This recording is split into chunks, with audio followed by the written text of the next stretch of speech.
Alright, so you got an introduction to ghetto trash. This is ghetto trash. If you didn't, it's got a wicked big bucket on it, which I really like for this kind of work. When I'm done, I'm gonna rinse it out real good because it'll rot this thing. I'll actually spray oil into it so it doesn't rust it away. Obviously, I'll have to clean this off. This is an H380 on a 6210R John Deere tractor. This tractor has a little over 3,600 hours on it. It actually has the right tires on it for my application, 710/70 R38s.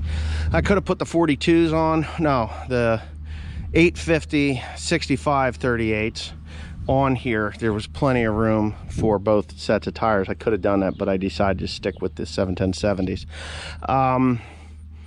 Yeah, just because it would, the speed of it and everything. It's a good tractor. For the most part, it is a very clean tractor. Somebody has had these open for some reason. I know what that was for, but I used this to bring one of the balers home, and this tractor is extremely heavy. It's like 26,000 pounds. It's very heavy. And no, it doesn't have water in the tires, but it does have this tint, and that's why I have dubbed it the ghetto trash tractor. Now, I like the tint. I didn't think I would, but I do. The reason I like the tint is in the daytime, it just makes it a lot cooler in here. Now, a couple of issues with the tractor when you turn it on. Obviously, it is a very quiet cab. It is a non-diesel exhaust fluid model, okay? But my HVAC system, for some reason it says there's a circuit fault, so I'm pretty sure the pressurizer fan is not working. No big deal. Everything else works just fine. You set it, everything else works fine. The only other problem that I do have is because the XM radio is not linked to satellite, it will come on and say, oh, you've got an XM fault. There's a fault with your XM radio. So that's it.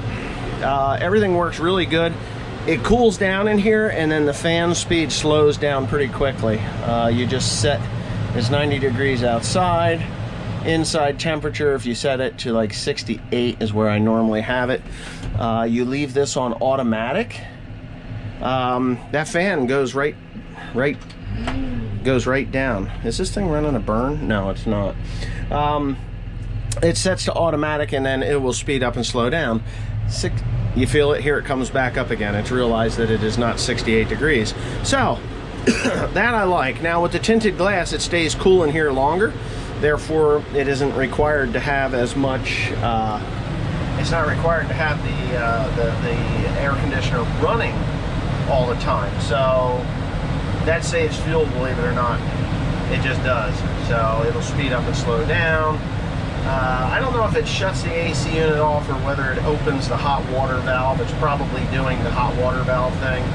And yeah, for the most part, it is an IVT transmission, which I like a lot. It has the big tires on it, the left-hand reverser, which is required to, you know, when you want to go. If you want to go forward, you don't even have to touch the clutch. You can put it in reverse and it's fine. You can put your foot on the brake, it stops completely. You can throw it forward, reverse. You can put it into neutral and it'll roll away. And you can put it into park without even ever touching the clutch, which I don't use the clutch much.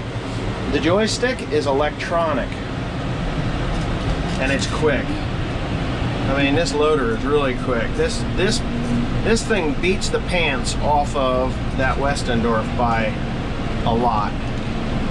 It is just so much more powerful, so much faster. I like it a lot. So, big mistake when I bought the Westendorf loader was that I didn't buy the John Deere. Yeah, it was $10,000 savings. Yes, the Westendorf loader is a good loader, but it doesn't have the quick acting cylinders like this one has. It's just very limited. The valve limits the speed and the pressure that it has, and the speed and pressure are very important. This tractor does go down the road 30 miles an hour, not 31. They slowed them down for 1 mile an hour for some reason in the R series. It's got plenty of power. It does have that diesel particulate filter in there.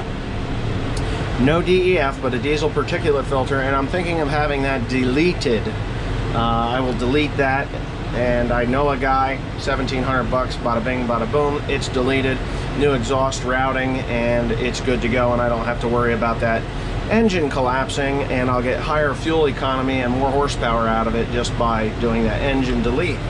Now, this thing is 210 horsepower. He told me that I could go to 250 horsepower and still save fuel, and it'll be easier on the engine than having that diesel particulate filter in there.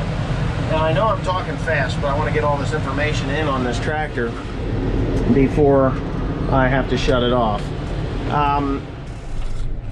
The diesel particulate filter works good as long as you have this thing under a load, like a load.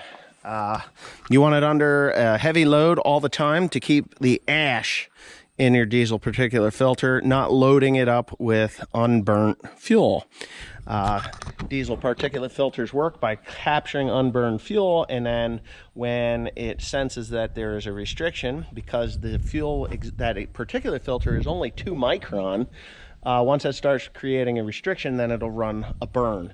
The burn is it's injecting fuel into that particulate filter, actually burning the fuel off. So it takes more fuel to do that, killing your economy, fuel economy. So if you're idling your tractor a lot or not putting it under a heavy load a lot, then you will have a lot of problems. And we don't like problems. It's just not something that we like.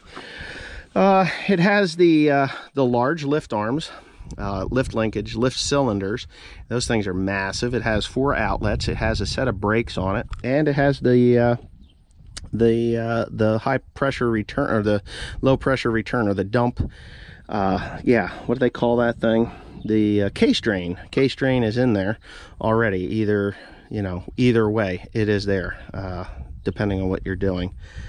I believe that's the case drain, or is that a pressure? Is that pressure? I think that's the case drain. If it's not a case drain, it's pressure, but I think that's case drain. It does have both power takeoff shafts. It is weighted. There are 2 450-pound weights on the inside of this thing, and it's heavy. It has the heavy-duty axles, the 710/70R 38 tires. It is not a European model. It is set up to look like a European model, but it is not a European model. So whoever bought this definitely paid the money and had that done. That is your windshield washer fluid, which I don't have any in there. This is the quick disconnect for the loader. So you drop your legs and it goes right down, and then when you're done, everything's disconnected and it's out of the way. You just flip that lever there and your hydraulics are disconnected. You back out or pull back in. It has the Euro I think they call it the Euro attachment on it, which I like. I like that a lot. It's very simple. The other thing that I like are the grease zerks and where they are located in the face of the pin. It is so much easier to grease this loader over the 740 loader. So even though that loader is made in Mexico, yes, Mexico, I'm a fan. I'm a fan. I think it works really good. The bucket this is the downside to this bucket. They did not use a big enough backing plate where they mount their mounts, and they break. You can see there's some crystallization from the fertilizer from the inside, and whoever put this bucket together or had this tractor before, they actually welded it and then painted it with the antique spray paint. They didn't actually use the modern spray paint. They used the 2-cylinder spray paint right up through the original 30 series John Deere tractor spray paint. I think 30 and 40 series still used that. This had a grapple on top of it, so that also explains a lot of the breakage. They even broke it on the inside here. They welded here. I will be fixing that. What I'm going to do is I'm actually going to chop this off of here, which shouldn't be too hard. We'll chop these mounts off of there. We'll leave the bottom mounts because that's just a press where it presses on the return. There's no actual hook like this has. And I'm going to leave this plate here, but I'm going to grind this flat as a pancake. And then I'm going to run another probably a 1/2 inch or 3/4 of an inch flat steel from this point to this point, and then re-weld that attachment there. And that should have everything straightened out. I will also have to put on the face of this a 3/4 inch piece of steel so that everything matches up and lines up where it belongs.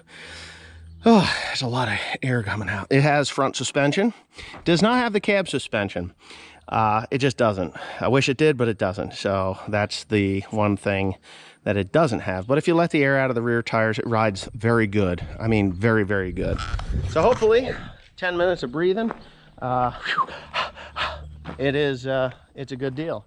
Now, I have spilled some fertilizer here. We're going to come out. I got a scoop in there. Going to scoop that, throw it right into the spreader on the last load. Other than that, the rain will come down, wash it right into the corn, and there it is. Beautiful corn. Beautiful corn. Anyways, thanks for watching. See you next time.